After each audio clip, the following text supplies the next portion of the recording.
कल हम लोग पढ़े थे फाइलम नाइडेरिया का introduction, definition, brief history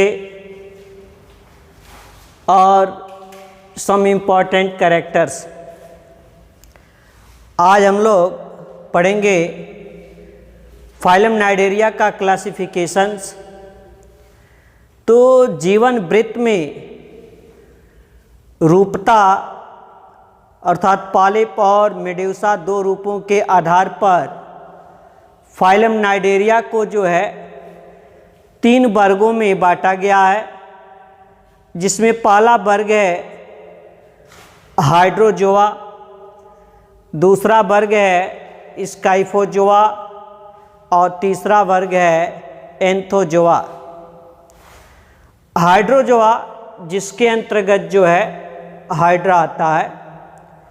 Greek word है हाइड्रोज, मीन्स होता है वाटर। जोआ अर्थात जून मीन्स एनिमल।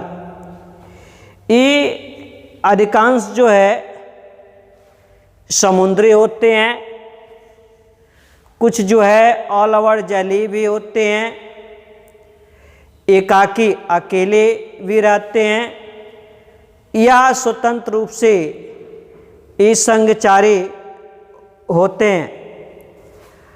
अधिकांश सदस्यों में जो है अलैंगिक पॉलिप अवस्था और लैंगिक छत्रीनुमा मेड्यूसा अवस्था में पीढ़ी एकांतरण पाया जाता है।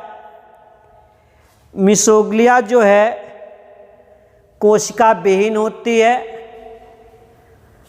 पॉलिप में खड़ी पट्टियाँ नहीं होती हैं। गैस्ट्रोडर्मिस में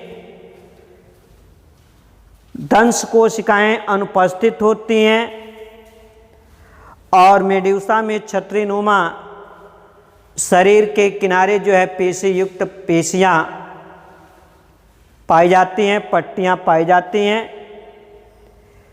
उदाहरण के लिए हाइड्रा इसके अंतर्गत आता है, ओविलिया है, फाइसेलिया है।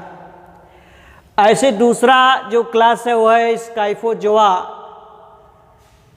ग्रीक वर्ड है स्काइफास, मीन्स कप, अर्थात इसके शरीर की आकृति प्यालेनुमा होती है। इसके अंतर्गत जो नाइडेरियंस आते हैं सब के सब जो है समुद्री होते हैं, एकाकी होते हैं। अधिकांश जो है स्वतंत्र तैरने वाले मेड्यूसी होते हैं। पॉलिप अवस्था जो है अनुपस्थित होता है या अल्प विकसित होता है या गौड़ होता है।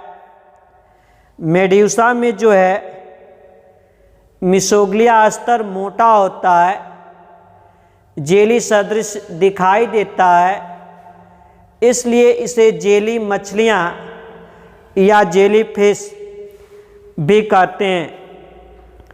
मिसोग्लिया में कोशिकाएं होती हैं। दंश कोशिका एपिडर्मिस और गैस्ट्रोडर्मिस दोनों में पाई जाती हैं।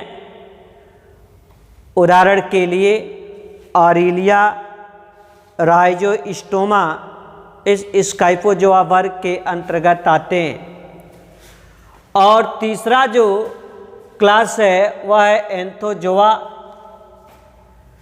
एंथास ग्रीक वर्ड है जिसका अर्थ होता है फ्लावर्स, पुष्प।